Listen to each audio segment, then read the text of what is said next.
Told my girlfriend her new homemade lasagna tastes like a hug from a cardiologist. I have a problem. It's a self-diagnosed condition called verbal diarrhea of the unsolicited opinion. My girlfriend Chloe is a saint, a beautiful, angelic, incredibly patient saint who also happens to be a fourth-degree black belt in emotional manipulation via silent treatment. Last week, she decided to channel her anxiety about her job into a culinary masterpiece, a 7-layer, slow-cooked for 8 hours bolognese sauce from scratch lasagna. The kitchen looked like a war crime scene. It smelled like an Italian grandmother's dream.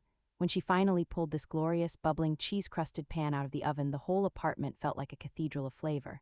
The first bite was no joke, a religious experience. It was so rich, so decadent, so unbelievably savory that my brain, instead of forming a simple, nice word like incredible, decided to say the first thing that came to mind. I love it, I said, my mouth full. It tastes like a hug from a cardiologist, just a big, warm, buttery hug that's slowly trying to kill you. I meant it as the highest possible compliment. It was warm, it was satisfying, it was a little bit dangerous and taboo in my head. That was a profound and poetic statement. Chloe's face, which had been glowing with pride, went through a rapid sequence of emotions: confusion, horror, and then a chilling, settling disgust. She stared at me, the steam from the lasagna rising up in front of her face like a vengeful ghost.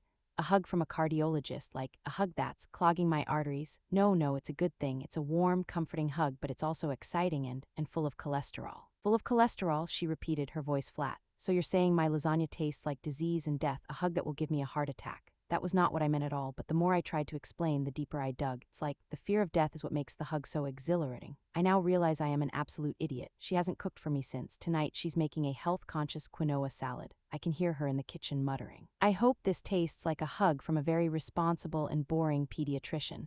I'm going to starve.